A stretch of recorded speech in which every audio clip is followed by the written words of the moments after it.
Amen and amen. Amen, amen. Isa pang malakas na palakpakan para sa Panginoon na may kasamang sigawan. Amen. Hallelujah. Napakasarap magpuri sa atin pong Panginoon. Nagpupuri tayo sa iba't ibang kaparaanan. Ngayon naman po, pupurihin natin ang Diyos sa pamagitan po ng pag-aaral natin ng Kanyang salita. Sabay-sabay po tayo. Bakit tayo nandirito ngayon? Sabay-sabay po tayo. Ako ay narito ngayon upang mag-aral ng salita ng Diyos. Ang puso ko ay binubuksan, ang isip ko ay tinutuon, ako ay makikinig, susunod sa salita ng Panginoon. Amen, amen. Nalangin po tayo. Ama namin, nandirito po kami. Nandirito po kami dahil gusto namin na masambahin ka, purihin ka, at gusto namin, Lord, na marinig ka. Sa pag-aaral po nawa namin ngayong umaga, Panginoon, ang tinig mo po nawa ang siyang inyong ipagkaloob sa amin. Ang kapangyarihan nawa ng banal na Espiritu ang siya pong kumilos sa aming kalagitnaan. At wag nawa niyo po nawa kaming palalabasin sa lugar na ito na hindi man lang po ninyo kami nabulungan, nakalabit at nahipo, Panginoon. Lord God, inaalay namin ang mga susunod na oras na ito, ang mga susunod na minuto sa pakikinig po namin sa inyo. Bless us, Lord God. In the name of Jesus we pray. Amen. Amen. Maaari na po tayong makaupo. Praise God. Naranasan nyo na po ba na kayo ay ready na pumunta sa isang lugar? Siguro sa church, o kaya sa bahay, o ready na po kayo na pumunta sa opisina. Pagkatapos po, nung kayo po ay lalabas na, pagbukas po ninyo nung kotse ninyo, kung kayo ay may kotse, ayaw umistart. Ayaw gumana. Ang sakit sa ulo.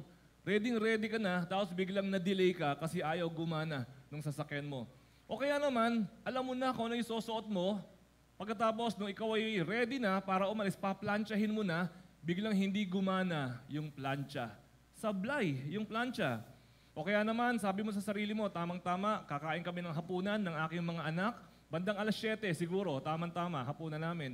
Mga alas 6:30, magluluto na ako. Tapos inayos mo na yung lahat, at pagbukas mo nung kalan, ayaw gumana nung kalan. Alam niyo po yung feeling na yon, na frustration? Alam niyo po yung feeling na akala mo okay na ang lahat. Akala mo perfect. Akala mo kompleto. Then all of a sudden, wala pa lang nangyari. Pero sobrang exciting kapag okay yung lahat.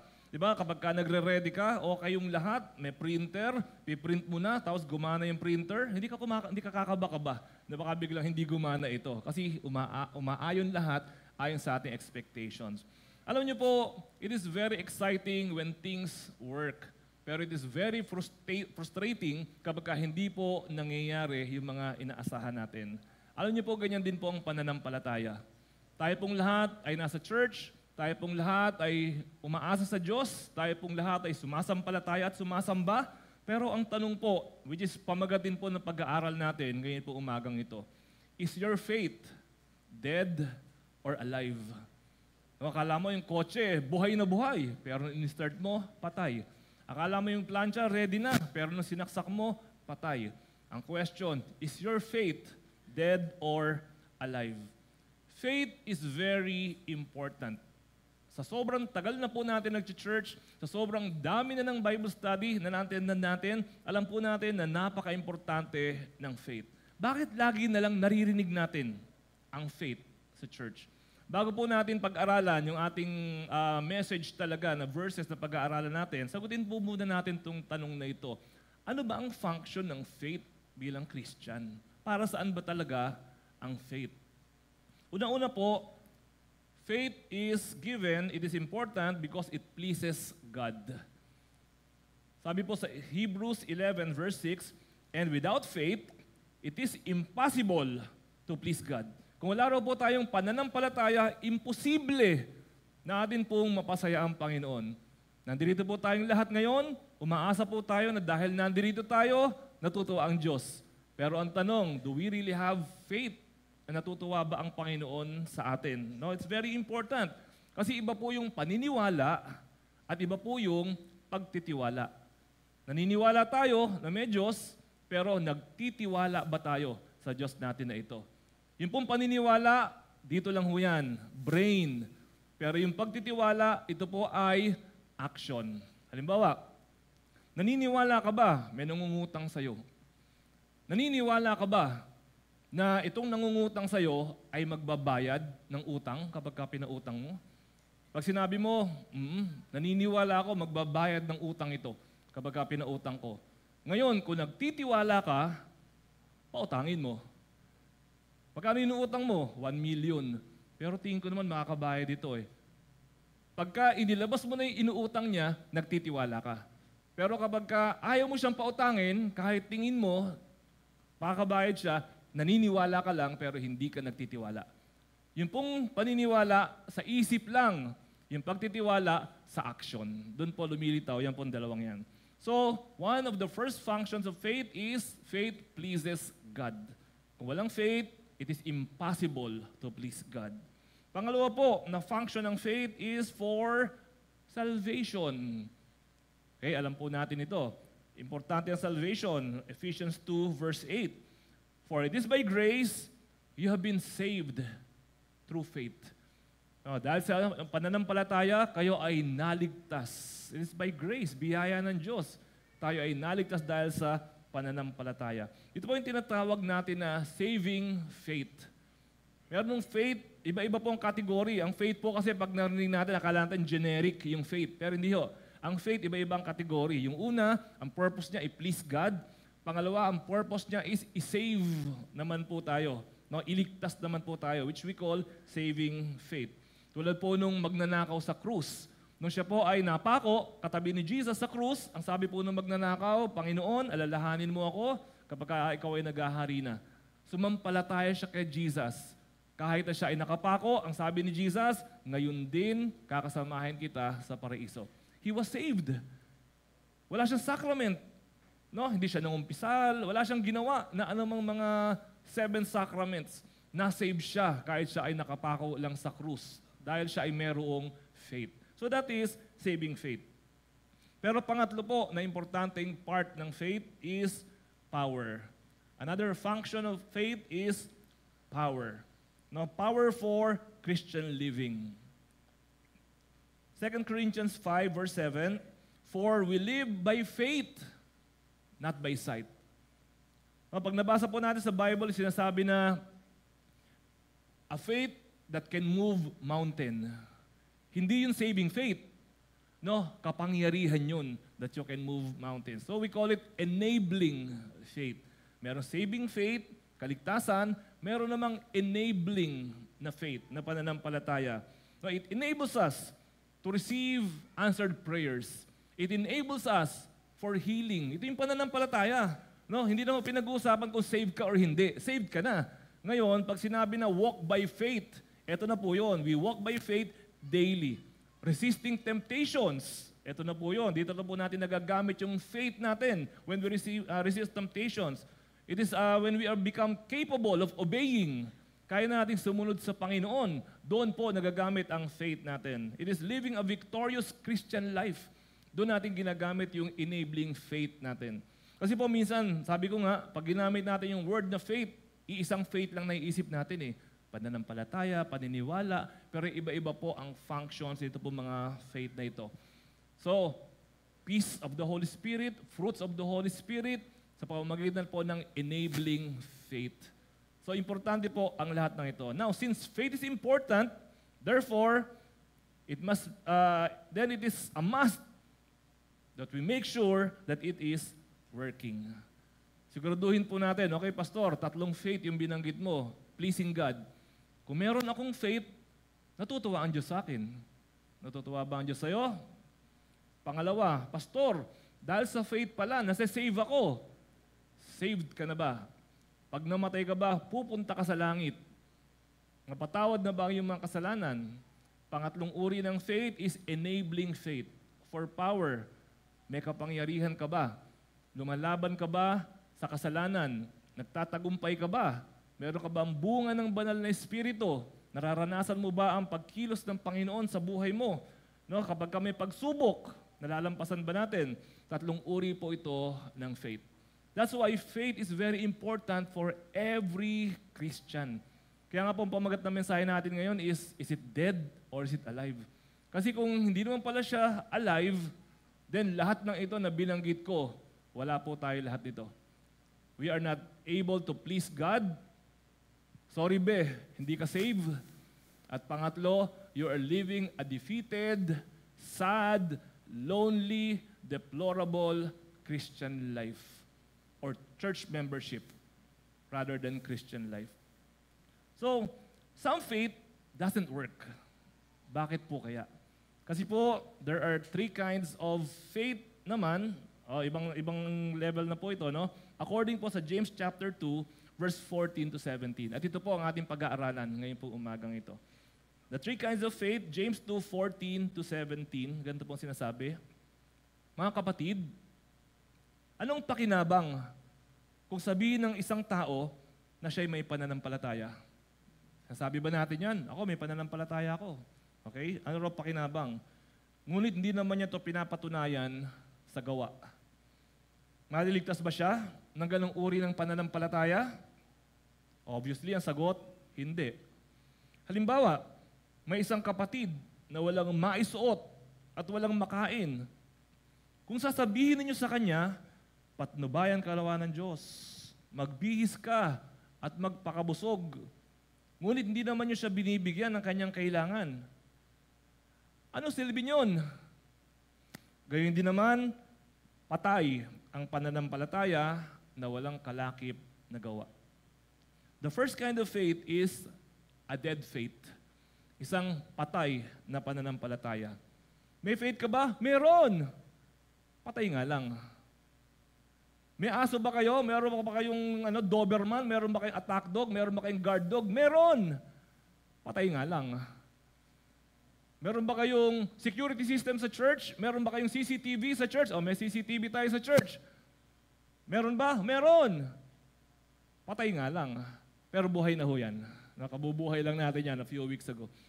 Pero kung napansin niyo po, last year pa tayo dito, nakakabit yung mga camera na yan, patay yung mga camera na yan. Minsan na may lumapit sa akin, Pastor, nawawala yung aking ganto, yung ganyan, nawawala. Pwede ba i-check natin? Kasi nakikita niya may camera eh. Pwede ba i-check natin sa mga camera? Sabi ko po sa kanya, patay yung mga camera na yan. Walang recording. Pero ngayon, baka sabihin niyo naman, binibisto ko eh. Buhay na po yung mga camera na yan. Okay, so kita na natin. Yan, 8 camera ho yan. So may security na tayo ngayon. Pastor, nawala yung bag ko. Check natin sa camera. Kasi buhay yung camera.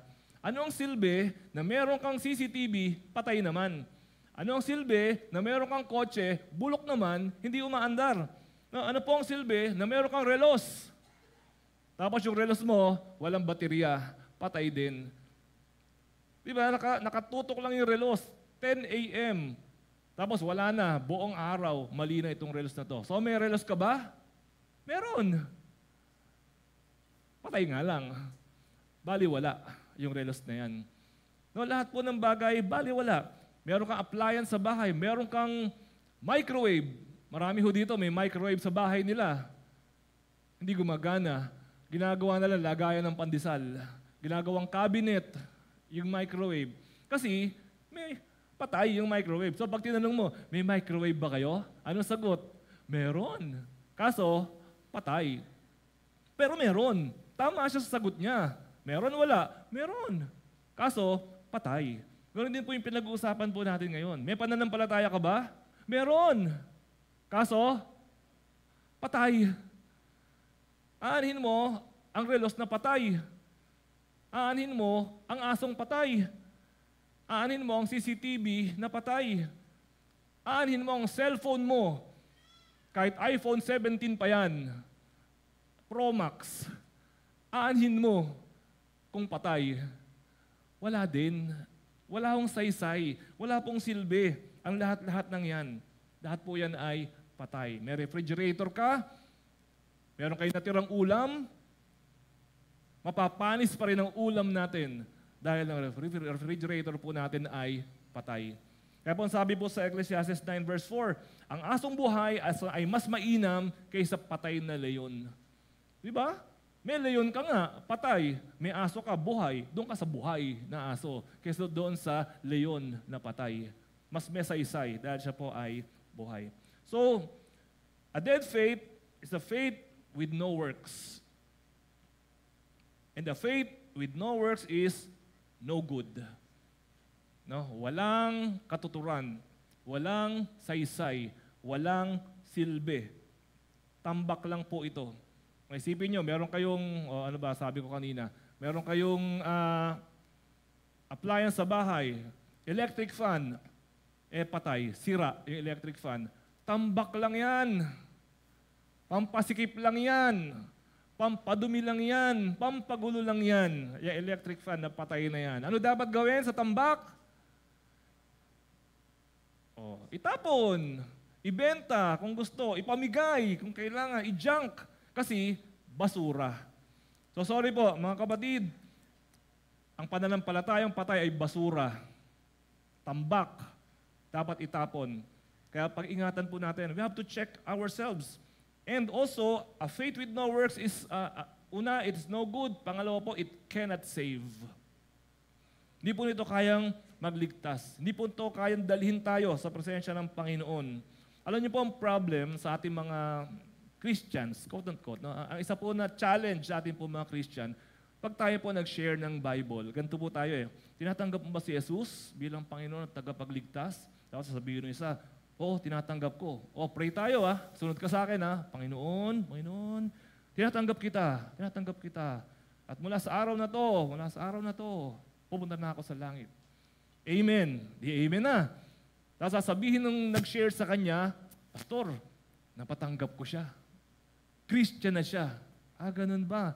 Susunod na Bible study, alam nyo kung anong pag-uusapan?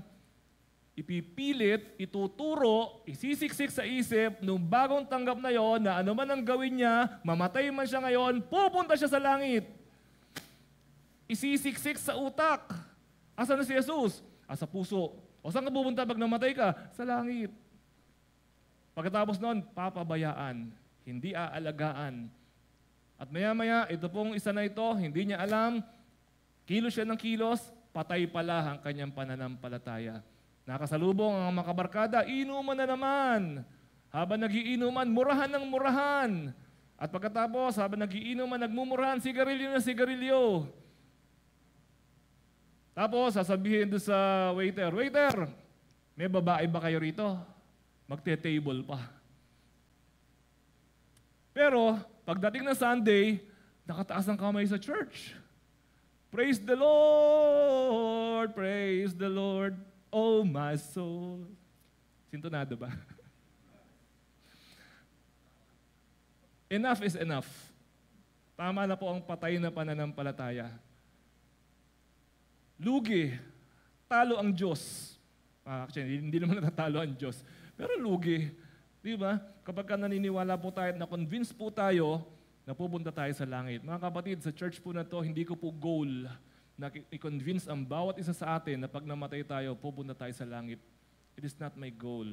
It is never my goal. Kasi kapag may tiwala ka sa Panginoon, kahit na hindi ko iduldul at iukilkil sa isip mo na pupunta ka sa langit, ang banal na Espiritu ang magbibigay sa iyo ng kasiguraduhan nito. I will tell you, sabi sa Bible, kung may pananampalataya ka, save ka, pupunta ka sa langit. I will teach you that. Pero I will never force it into you, into believing that. Otherwise, you will be deceived. Kasi lalo na po kung wala namang nakikitang ebidensya sa buhay po natin. That is called a dead faith. So, a dead faith is no good. It cannot save us. And a dead faith is fake. So, nahirapan ako sa sermon na to. Ang daming F. Kakabaliktad yung F tsaka yung P. No, a dead faith is fake. Sabihin nyo nga. Ready? Go. Hirap, di ba? A dead faith is fake. Actually po, napeki na ba kayo?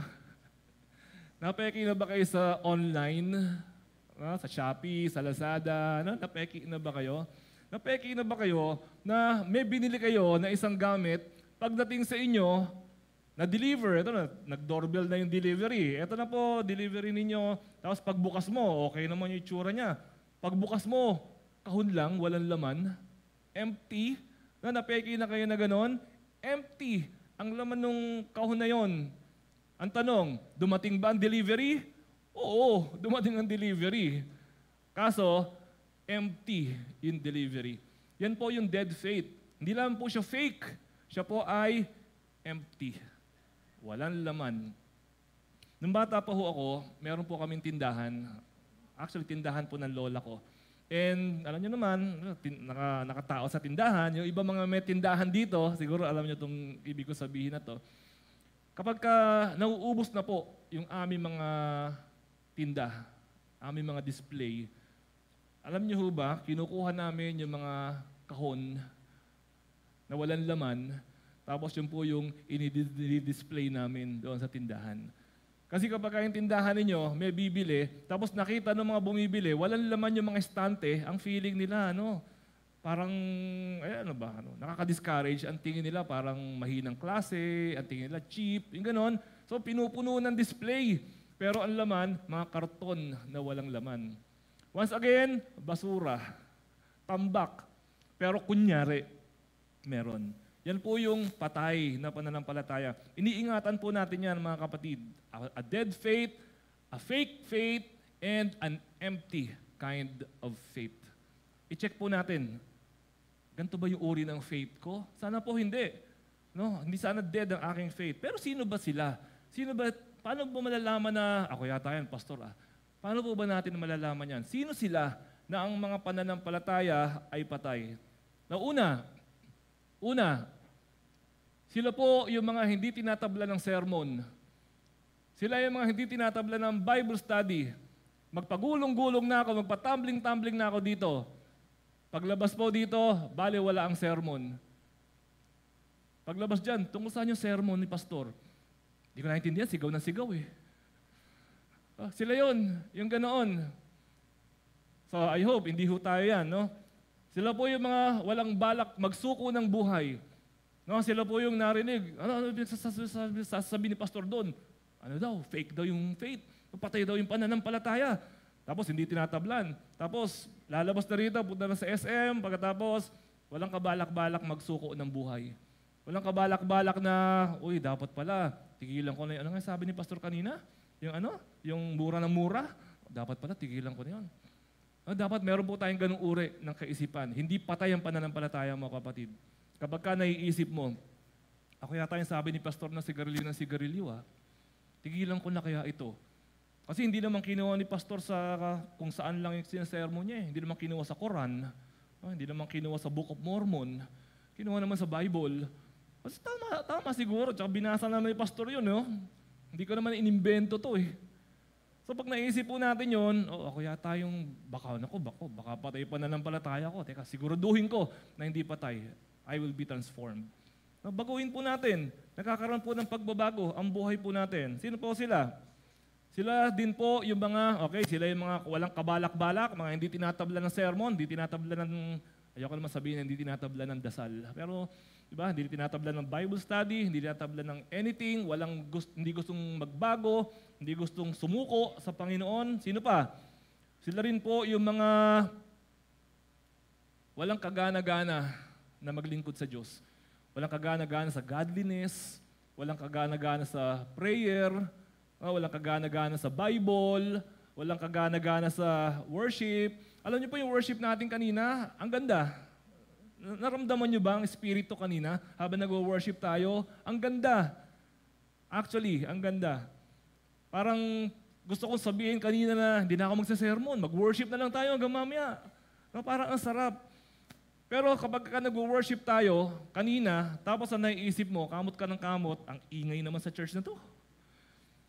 Kapag naiisip natin, ano ba naman yung song leader na yun? Ganun ang ganun. Pag yun ang mga napapansin natin, pagka ganun, instead na worship, instead na maisip natin na, uy, ba't kaya nagtataas sila ng kamay? Instead na maisip natin, ano kaya naramdaman nila? Ba't ako parang gusto ko rin yun Pag ganun naiisip natin, buhay ang pananampalataya mo. Kasi gusto mong sumamba sa Diyos. Pero pag naiisip mo, pag sa ibang church ako nag-a-attend, 2 kanta lang eh. Dito, 6, uulitin pa. Pag ganun ang naiisip natin, gusto mo ba si Lord? Love mo ba si Lord? Gusto mo ba mag-worship kaya ka nandito? Dahil gusto mong sambahin ng Panginoon? No? Kapag ka wala kang kagana-gana sa godliness, linggo-linggo, ina-announce natin dito. Ito po Bible study natin. 1, 2, 3, 4, 8. Magiging 9. Malapit na maging 9 ang Bible study natin. Ina-announce natin, meron tayong men, women, youth. Na-announce natin, meron tayong evangelistic team. Meron tayong ganito, meron ganyan. Alam niyo po, itong church natin, ay nako, ang dami po natin talaga mga ino-offer at libre lahat itong ino-offer natin na to. Pag wala tayong kagana-gana na maging maka-Diyos, wala tayong kagana-gana na magbuklat ng Bible, wala tayong kagana-gana na magdasal man lang, mag-thank you man lang sa Diyos, kapatid, patay ang pananampalataya mo. Sorry, patay ang pananampalataya mo. Hindi ka maliligtas ng patay na pananampalataya. Kapag ka ikaw yung pupunta ka sa church, masama pa loob mo dahil pinilit ka ng nanay mo. Kapag ka ikaw yung pupunta sa church, ang feeling mo, may utang na loob pa ang Diyos sa'yo. Lord, 4 na Sunday, hindi ako umabsent. Baka naman hindi mo pa ako ipasa sa exam na to. Grabe ka naman, Lord. Parang may utang na loob pa si Lord sa atin. Kapag tayo ay nagdasal, o tayo ay nagsimba, o tayo ay kung ano mang ginawa natin, Lord, may itinawid po ako na pulubi. Kahit ayaw niyang tumawid, itinawid ko na. Pag ganun po ang pananaw natin, naku, sorry. Pag sinasabi mo, buti ka, nagsisimba pa ako eh. Hindi ka ligtas, be.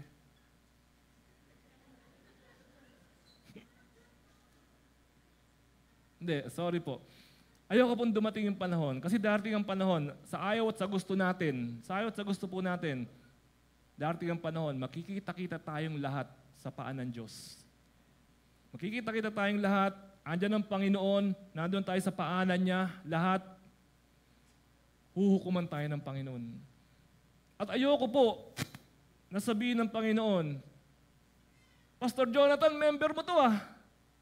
Ba't pupunta sa impyerno? -10. Na -10 pa ako. Siguro kung ano nung pambobola sinabi mo dyan sa mga uma-attend dyan sa church na yan, ang tagal nang umattend, hindi mo nasabi na sila pala ay hindi pupunta sa langit dahil patay pala ang pananampalataya.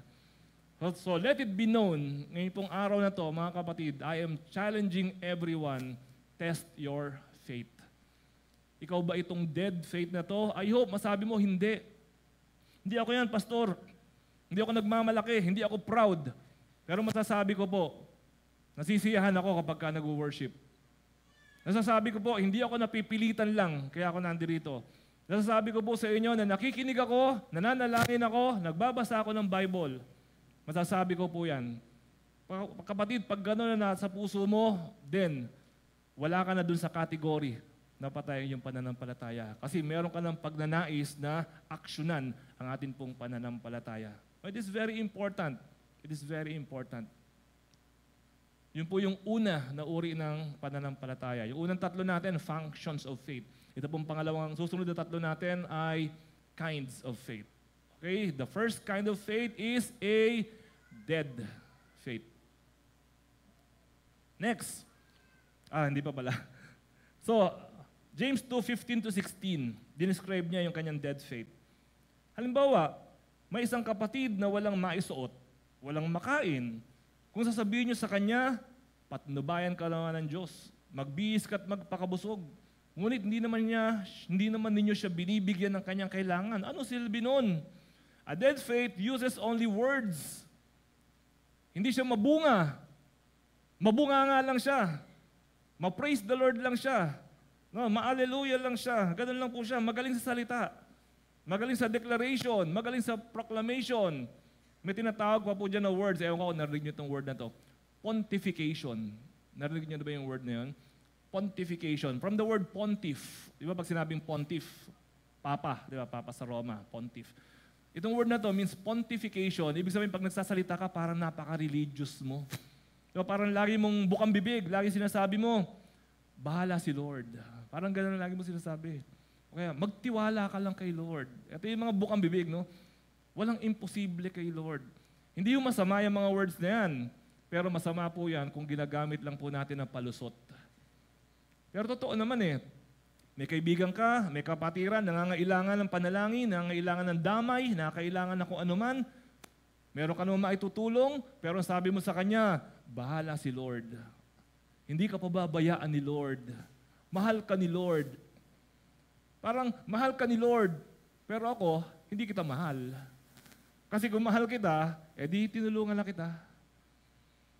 No? A dead faith uses only words. May mga songs, actually delikado, hindi naman delikado, pero sige na nga. There are songs, sabi ng teacher ko po sa seminaryo, more lies are sung rather than said. Sabi ng teacher ko sa seminaryo, mas maraming kasinungalingan kinakanta kesa sinasabi. Lord, I offer my life to you. Kumanta na naman ako. Maraming kasinungalingan kinakanta sa halip na sinasabi. Diba? Ang tanging alay ko sa iyo, aking Ama. Diba? Alay mo daw ang buong buhay ko, puso at kaluluwa. Meron pang kanta, I surrender all. Okay na kumanta nun. Diba? I surrender all. Grabe, ang tindi ng mga kanta. Pero hanggang kanta lang pala. Yan po ang isang sign of a dead faith. No, puro bibig, puro sinabi, puro salita, walang gawa. Importante po na may gawa. Also, a dead faith has good intention pero no action. Alam mo natin yan. Kapag ka-eleksyon, alam natin yan. Maraming promises, maraming kampanya, maraming, maski naman sa church, maraming commitment, maraming altar call. Minsan po nabanggit ko sa inyo, napapansin niyo ba na kapag may sermon na ganito, sasabihin ko, yung mga gustong mag-commit sa Panginoon, tumayo, lumapit sa harapan. Napapansin niyo ba na ginagawa ko yon? Hindi ko karaniwang ginagawa. Kasi po, napagod na rin po ako. Sa dami po na nakita kong tumayo, lumapit sa harapan, umiiyak pa. Pero pagkatapos po noon, wala na, hindi mo na makita. Kaya po naniniwala ako, as we study the Word of God this morning, let the Holy Spirit speak into your hearts. At kung talagang ang Panginoon na nangungusap sa iyo, mararanasan mo ang kapangyarihan ng Diyos. You will not be able to resist the power of God. No, minsan po yan ang problem sa tayo po mga Christians, di ba? Our salvation is by faith, di ba? Not by works. I hope clear po sa atin ito. Our salvation is by faith, not by works. Hindi tayo maliligtas dahil sa ginawa natin. Naliligtas tayo dahil sa pananampalataya, sa biyaya ng Diyos sa atin. That is one of our strength as Christians. Pero alam niyo po, that is also one of our weakness. Kasi po, dahil doon, marami po tuloy yung mga tao, hindi ko na kailangang mag-church, hindi ko na kailangan na magdasal. Alam na Diyos yun. Hihingin ko pa. Bago ko pa hingin, alam na niya. So, hindi ko na kailangan sabihin sa Kanya. So, kahit na naman anong gawin ko, may nagturo pa ng ganon, kahit naman anong gawin ko, pupunta ako sa langit. Kasi tinanggap ko na si Jesus bilang Panginoon at tagapagligtas. Nagiging tamad ang mga Kristiyano. Sige po, tumingin po kayo sa akin, may sasabihin po ako. Titingnan ko sa camera habang sinasabi ko to. Ang mga Christian or Christianity ang pinakatamad na relihiyon sa buong mundo. Ang pinaka-less disciplined na relihiyon sa buong mundo, ang mga Christians. Alam niyo kung bakit? Kasi po yung ibang religion, point system. Ito yung target nila, pupunta sa langit. Uy, nagpakabait, 10 points. Uy, may ginawang maganda, another 10 points. Palapit ng palapit sila sa langit. Kakita niyo po yung iba, yung mga Jehovah's Witness, nangangatok ng bahay, nakakatok na ba kayo?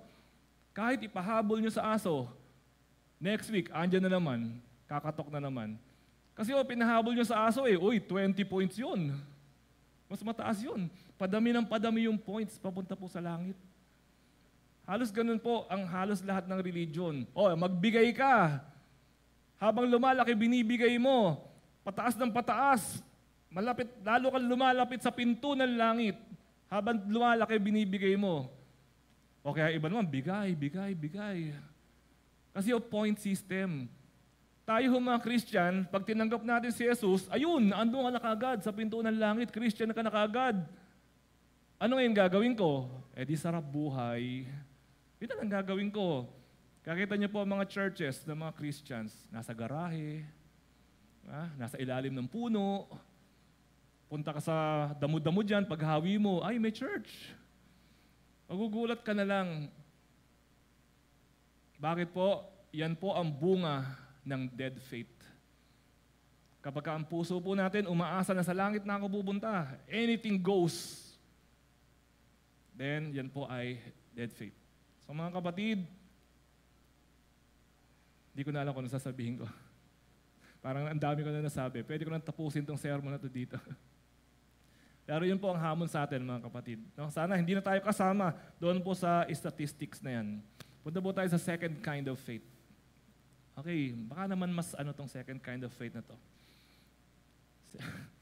Actually po, mas malala itong second kind of faith na to. Second kind of faith, kapit po kayo, demonic faith. Yung una is dead faith. No, para medyo magaang-gaang pa yan. Pangalawa, demonic faith. Grabe ka naman, pastor, ba't may demonyong usapan dito? James 2:19. Sabay-sabay tayo, kasi baka sabihin nyo, akin lang ito. Sabay-sabay po tayo. Ready? Go. Sumasampalataya ka na ang Diyos ay iisa. Di ba? Mabuti naman. Ang demonyo man ay sumasampalataya rin at nanginginig pa. Kinikilabutan daw yung demonyo. May faith ang demonyo o wala? Meron. Uy, ako yan. Balik nyo. Pagturo ko, sabi ko, demonyo. Mali. May faith ang... Pakibalik. Yan, hindi yan. Yan, okay. May faith ang demonyo? Ang linaw, ang mga demonyo man ay sumasampalataya rin. May faith yung demonyo at nanginginig pa. Ikaw ba, nanginginig ka? Kanina ba, kinikilabutan ka ba kanina habang nag-worship? Yung batok mo ba, tumataas ba yung balahibo mo? Nanginginig ka ba? Diba? Ibang klase, itong mga demonyo na to. So, wag tayo magmamalaki. May faith ako. Sabi ng demonyo, ako din. Diba? Kapatid. Pareho kayong may faith Hindi kapatid. Kasi dead faith pala, tsaka demonic faith. Meron palang ganun. Minsan di natin napapag-aralan sa Bible ito Ano ba yung characteristics na yan ng demonic faith? Una po, ito ay head knowledge. Intellectual kind of faith. Ito po yung maraming alam. Intellectual but not relational. Walang relasyon sa Diyos. Pero may pananampalataya. Posible pala yun. May pananampalataya pero walang relasyon sa Diyos. Nangyayari pala yung mga bagay na yan. Kasi po mga demons, they know the truth. Every Wednesday, meron po tayong kaliwanagan class dito. Aaral po tayo ng kung ano-ano, mga angels, demons, heaven. Last week, heaven po pinag-aralan. Itong Wednesday na to, hell. Yan naman po yung topic dito sa ating kaliwanagan school. Kung ano po pinag-aaralan natin, kamatayan ni Jesus, pagkabuhay na muli, mga detalye, pinag-aaralan po natin. Kasi we would like to know the truth. Now, let me tell you this. Yun ang pinag-aaralan natin na gusto natin matutunan, alam na ho ng mga diablo lahat yan. No? Ang mga demons po, they have perfect theology. Alam na alam nila kung anong tama. Minsan nagdidebate pa tayo Ang kaligtasan ba ay nawawala o hindi nawawala? Nagdidebate pa tayo. Alam na ng mga demonyo sagot doon kung nawawala o hindi. Perfect ang kanila pong theology. Mas marami pa silang alam kaysa po sa atin. Pero yung uri ng faith nila, di ba? They know the truth, they have perfect theology, pero ugali, demonyo pa rin ang kanilang ugali. Hindi nawala ang kanilang, hindi ko alam nila, sumunod sila. Kasi at the end, sa Revelations, alam niyo ba mayroong Battle of Armageddon? Nababasa niyo ba yan? At the end, sa Revelations, magkakaroon ng Battle of Armageddon. Yun ang mga evil spirit, mga demonyo, lalaban sa Diyos.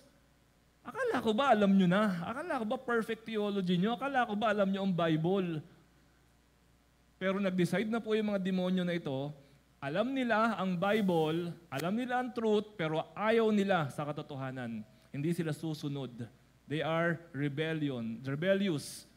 No, they are rebels against God, against the Lord. Ito po itong characteristic nito po mga demonyo na ito. They believe in God, but they reject God's authority. Alam niyo, minsan nagiging ganyan tayo. Pag sinasabi natin sa Diyos, leave me alone. Hayaan mo na ako sa bisyo ko. Tama na yan. Tama na yung pinag-Bible study ko yung church dito sa bahay namin isang beses. Tama na yan na tumutungtong ako sa church once a month. No, tama na yan na nakikipray-pray ako, na naglalike ako dun sa post ng Day by Day Church. Tama na yun. Nag-comment pa nga ako. But God, leave me alone. Balato mo na sa akin to. Balato mo na sa akin to. Isang lang naman ito. Nandaya lang naman ako. O nang babae lang naman ako. O nang pornography lang naman ako. Balato mo na sa akin to, Lord. Pero alam natin na hindi tama. Aminin po natin, minsan nangyayari po sa atin yan, alam na nating mali, ginagawa pa natin. Di ba yung nagkamali ka hindi mo sinasadya? Maski naman sa atin, pag may nagkasala sa atin, madaling patawarin kung hindi sinasadya. Pero kapag alam na mali, ginawa pa rin, sinadya pa rin, ibang usapan na. May kasama ng disrespect. Meron ng rebellion, meron ng bastusan, no? Meron ng paglapastangan. Alam nang hindi pwede, ginawa pa. Yan po ang ginagawa ng po mga diablo na ito. Maraming alam sa Bible, pero hindi naman po na-apply sa kanilang buhay. May mga tao po na ganyan. Minsan po, wala naman tayong names, ano? Minsan may nakikita ako sa Facebook, ang sipag mag-post ng mga Bible verses. Sipag mag-post ng mga Bible verses. Pero hindi ko nakikita sa church. Okay lang naman, hindi ko ginajudge kasi baka may trabaho. Diba? Baka naman may sakit. Baka naman out of town. So, naiintindihan natin yun. Pero yung mga nanonood sa atin po ngayon online, yung mga nasa online po natin ngayon, ate, kuya, kung ikaw pwede pumunta sa church, tinamad ka lang, hindi nakakatuwa. Dapat nandito ka. Pero kung may pilay ka, may sakit ka, kasi uso-ubo ngayon, ayaw mo makahawa, diba? O kaya out of town kayo ng pamilya mo, o kaya may trabaho ka, it's valid. Naintindihan natin yun. Pero kung may choice ka, yung mga nanonood sa atin ngayon, kung may choice ka na pumunta rito, ayaw mo lang, dahil tinamad ka o dahil nag-games ka na nag-games na hanggang alas 3 ng madaling araw, magsisi ka, kapatid. Mali. Sorry. Mali. Maling-mali. Okay? So, tuloy po natin. Isa sa characteristics of a demonic faith is meron silang emotion, nanginginig, pero without transformation. No? Nakabase sa emotion. But there is no transformation. Paiyak-iyak.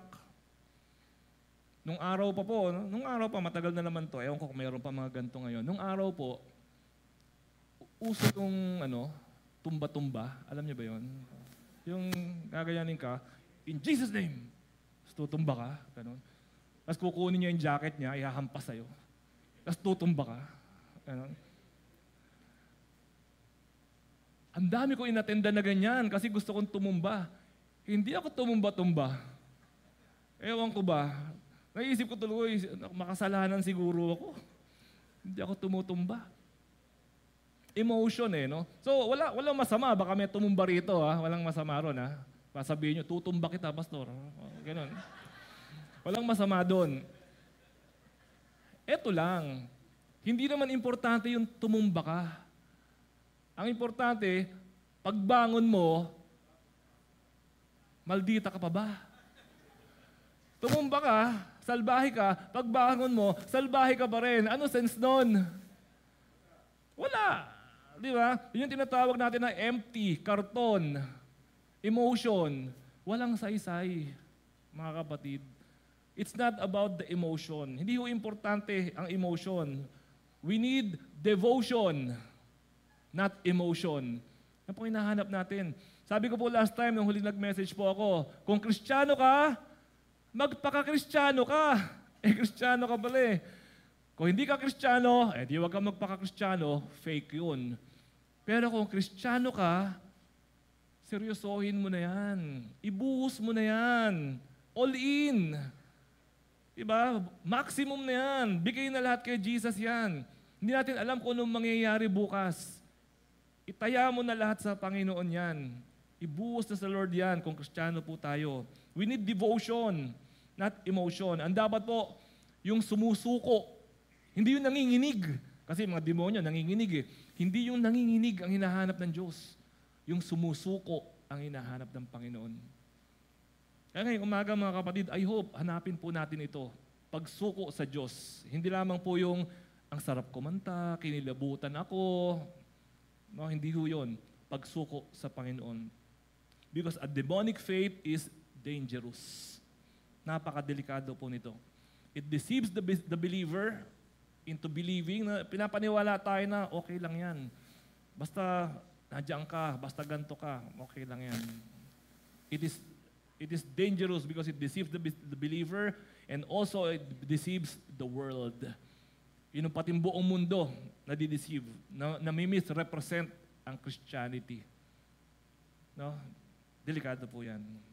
Pangatlo po, panghuli, third kind of faith. Yung una, dead faith. Pangalawa po, demonic faith. Pangatlo, dynamic faith. Yun yung faith na buhay. No? Yan yung faith na active. Yan yung faith na merong saysay. Yan yung faith na may kapangyarihan. James 2:18. Ngunit, may nagsasabi, may pananampalataya ka at may gawa naman ako. Ipakita mo sa akin kung paano maaaring magkaroon ng pananampalataya nang walang mga gawa. At ipapakita ko naman sa iyo ang aking pananampalataya sa pamamagitan ng aking mga gawa. Okay, may challenge na ini-issue po si James dito. Kasi po, a dynamic faith is visible. Sabi niya po doon sa verse na binasa natin, ipakita mo. Sabi niya, ipakita mo. Okay, may pananampalataya ka, may gawa ako. Ipakita mo ang pananampalataya mo nang walang gawa. Actually, paano yun? Paano yun? Paano mo ipapakita ang pananampalataya mo nang walang gawa? Sige nga, ako, may faith ako. Paano nyo nalaman? Paano ko nalaman? Ipakita mo, sabi niya, no, nakikita raw po ang dynamic faith. It is visible. Pakita mo ang pananampalataya mo sa pamamagitan ng gawa. Kunyari, sinabi ko po sa inyo, may nabalitaan ako, example lang ito may nabalitaan ako, lilindol daw bukas. Kung kayo po ay naniniwala sa akin, pag sinabi niyo, oh pastor, naniniwala ako, paano ko malalaman na naniniwala kayo? Anong gagawin niyo? Diba? Sasabihin ko, pakita mo nga na naniniwala ka. So, ang gagawin mo, bumili ka ng tent, bumili ka ng mga mga butane, bumili ka ng kung ano-anong battery, kasi naniwala ka. Pero hindi mo pwede sabihin na, pastor, naniniwala ako, tapos wala kang ginawa. Hindi nakikita kung walang ginagawa. Ganon din po yun. Kaya ang sabi niya rito, ipapakita ko naman sa iyo ang aking pananampalataya sa pamamagitan ng aking mga gawa. Napakadali pong sabihin yan. I have faith. Pero kailangan mong ipakita. Pag sinabi mo na, mahal mo asawa mo, sabihin ko, sige nga, ipakita mo nga na mahal mo asawa mo. Pag challenge kita, pakita mo nga na mahal mo asawa mo, bigyan kita ng 1 month. Pakita mo sa akin na mahal mo asawa mo. Ano gagawin mo yung 1 month na yun? Uuwian mo siya ng pansit. Ano pa? Uuwi ka ng maaga. Bibigyan mo siya ng lahat ng sweldo mo. Oh, lahat. Kasi dati kinukupit mo eh. Ngayon, ibibigay mo na ng buo yung sweldo mo sa kanya. Tapos, ang kulit-kulit ng asawa mo, pero hindi mo pinapatulan. Pagmamahal yan. Minsan gusto mo na siyang sakalin, pero hindi mo siya sinasakal. Pagmamahal po yan. Hindi pwedeng, mahal ko ang aking asawa. Tapos, wala. Hindi pwede yun. No, kailangan, kaya nga sabi, ipakita mo. It's the only way to prove is ipakita mo. Pag sinabi ko sa inyo, ipakita mo na mahal mo ang Diyos, paano mo ipapakita? That's the question. No? Itong buong buwan na to, ipakita mo na mahal mo ang Diyos, anong gagawin mo? Diba? You worship God. Ano pa? You love God. You love people. You make disciples. You obey the Lord. You attend prayer. You attend worship. Diba? You read the Bible. Kasi doon mo maipapakita na mahal mo ang Diyos. Hindi mo maipapakita talaga, kapatid. Kapag itong verse natin, the only way to show our faith and that we love God is visibly. Dapat po nakikita. Works is the evidence of faith. Good works is the evidence of faith. Ebidensya. Saan ba ginagamit yung word na ebidensya? Sa korte. Di ba? May mga bansa po, nung mga nakaraang taon, ewan ko kung hanggang ngayon meron pa, may mga bansa pa rin naman, pero hindi na katulad dati. Nung umuso po ang ISIS noong araw, hinuhuli nila ang mga Kristiyano.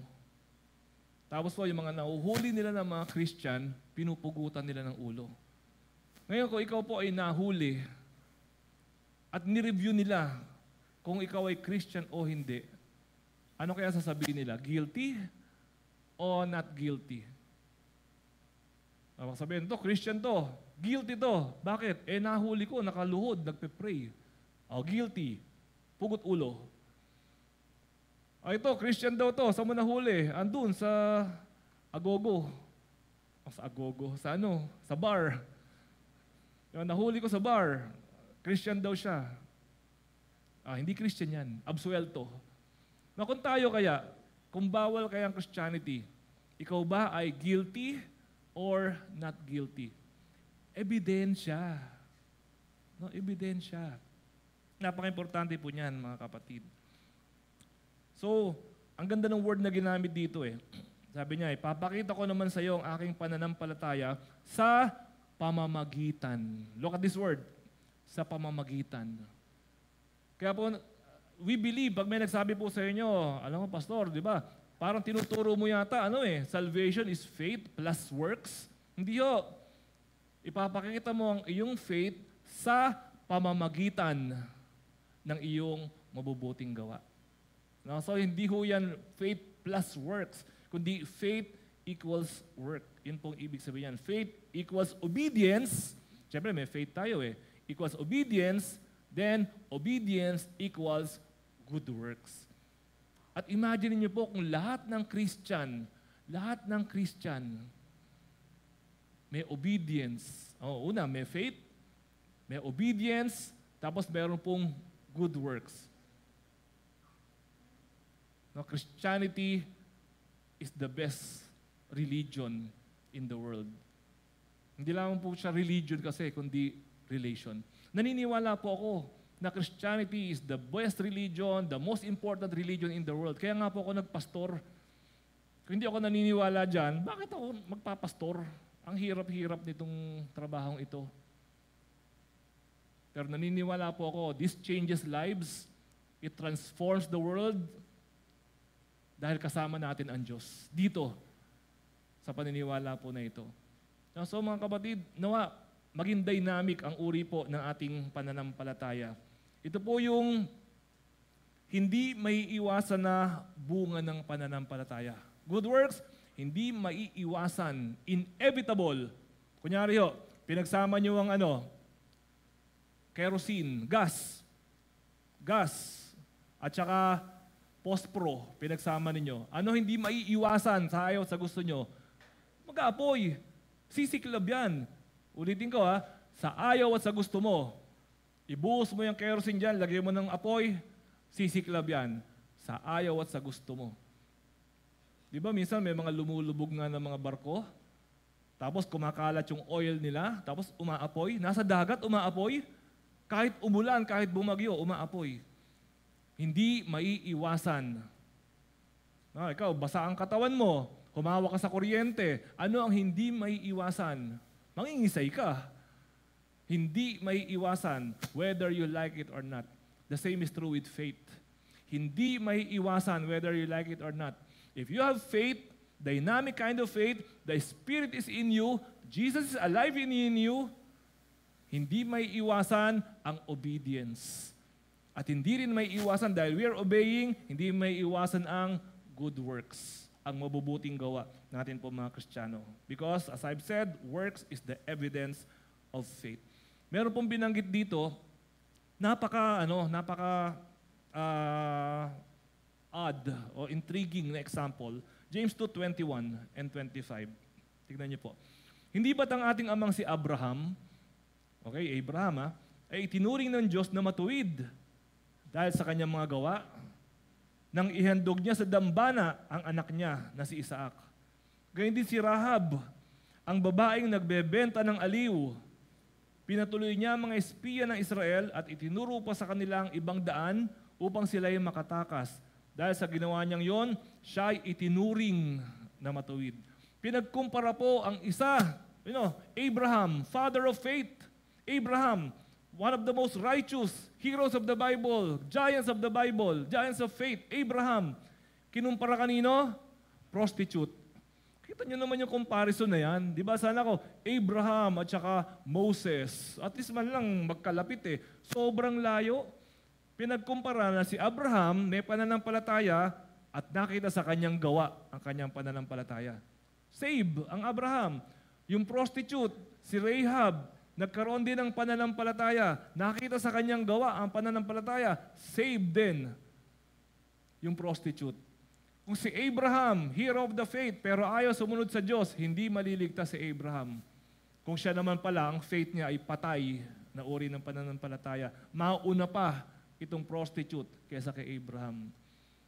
Grabe yung comparison na pinakita po sa atin. Ganyan ang pananaw ng Panginoon pagdating po sa pananampalataya.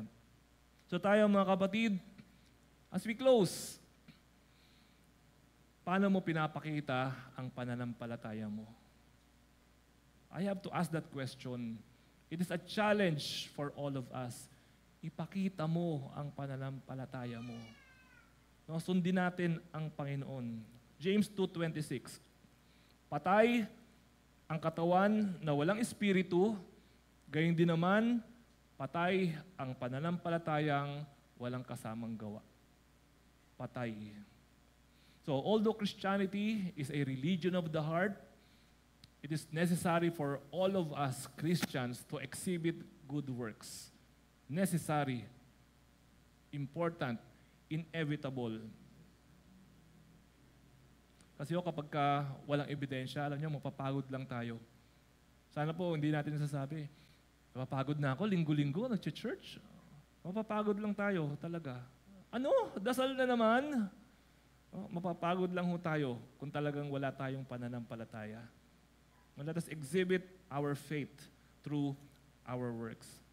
Mga kapatid, as we close, sabi ko nga kanina, we're closing, let our lives be transformed. Simple lang po. Simple lang mga ate, mga kuya. Kung tinanggap mo na si Jesus, nasa puso mo siya, nasa buhay mo siya, ano ang possibility na tinambayan ka lang ni Jesus at wala siyang ginawa? May possibility ba na, Panginoong Hesus, inaalay ko ang buhay ko sa iyo. Pumasok ka sa puso ko at sa buhay ko. Ikaw ng aking Panginoon. Andiyan si Jesus, nasa loob mo na. Anong possibility na nasa iyo si Jesus, pero natulog? O kaya ginapos? O kaya binawalan? Diyan ka lang. Anong possibility na gano'n? Mas makapangyarihan na pa tayo kay Jesus. Kasasabi lang natin, Panginoon kita eh. Pero bawal ka, Lord ah. Panginoon kita, pero bawal mong galawin itong kasalanan na ito, akin to, balato mo na sa akin to. Ano possibility? Zero. Zero. It's either Jesus is the Lord of all your life or Jesus is not at all Lord of your life. Kung si Jesus po, nasa puso natin, hanggat hindi binabago ni Kristo ang buhay natin, wala pa talaga si Kristo sa buhay natin. Hanggat hindi tayo binabago ng Panginoon. Pastor, baby Christian ako eh. Lumang tugtugi na yan. Baby Christian na yan. Kung ikaw ay 10 taon na, no, lampas-lampas na, hindi ka na baby Christian. Panahon na, nalampasan na po natin yung mga baby Christian na yan. Kung bagong Christian ka lang talaga eh, di ba? Last year ka lang sinira, no? Nagdi-discipleship ka. Ayun, nakakita na po ako ng ganyan. Talagang nung tinanggap ang Panginoon, hindi naman namin sinabi sa kanya na tigilan mo na yung pagka-lasing-lasing mo. Eh, babae, lasengga. Tapos pag nalalasing, gumigiling. Hindi namin siya sinabihan. Pero mula na naging Christian siya, kusang nawala ang gana niya. Yung bingo niya, same person. Yung bingo-bingo, kusang nawala. Yung mura-mura niya, kusang nawala. Hindi pa siya na-disciple. Tinanggap pa lang niya si Jesus. Hindi pa na-disciple. Lalo na po nung di-disciple siya. Naging regular sa Bible study. Ngayon po, nag-aaral ng leadership. If Jesus is in you, alam mo, kung meron kang apoy, masusunog ka sa ayaw at sa gusto mo. If Jesus is in you, and He is the fire, matutupok tayo ng Panginoon. Kikilos po ang Panginoon sa buhay natin. Manalangin po tayo mga kapatid. Sa panalangin po natin na ito, hindi ko kayo tatanungin. Hindi ko sasabihin, taas nyo kamay nyo kung ikaw itong dead faith o demonic faith o dynamic faith. Hindi. Pero hinihiling ko sa iyo na sa panalangin na to, kausapin mo ang sarili mo. Pagdating ng panahon, haharap tayo lahat sa Diyos, pero haharap ka mag-isa sa Diyos. Kanya-kanya. Hindi ito grupo-grupo pagharap sa Panginoon. At dahil nandirito ka, at maging yung mga nasa online, dahil nakikinig ka, ibig sabihin, may puwang ang Panginoon sa puso mo. Ibig sabihin, importante siya sa'yo. So dahil doon, dahil merong spark ang banal na Espiritu sa puso mo, huwag mo itong walain. Huwag mo itong baliwalain. Magsimula ka dyan, kapatid. At mula ngayong araw na ito, ibigay mo na ang lahat-lahat. Ibuhos mo na ang lahat sa Panginoon. Wala nakakaalam ng haba ng buhay natin. Wala nakakasigurado ng bukas. Ngayon pa lang, sabi mo sa Panginoon, Panginoon, patawarin mo ako. Nagkasala po ako sa inyo.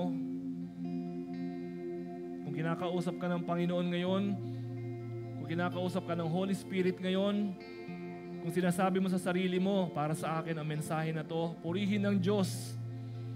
Praise the Lord. Kung kinakausap ka ng Holy Spirit ngayon, dahil ibig sabihin, mahal ka ng Diyos. Ayaw kanyang bitiwan. Ayaw kanyang pabayaan. Ayaw kanyang mawala. Kumapit ka sa Kanya. Huwag mo siyang bitiwan. Ngayon sa mga oras na ito, sumuko ko sa Panginoon. Sabi mo, Lord, sumusuko ako sa iyo. Sumusuko na po ako, Lord God. Hindi na po ako lalaban. Hindi na po ako magiging proud. Hindi na po masusunod ang sarili ko. Hindi na po masusunod ang laman sa buhay ko.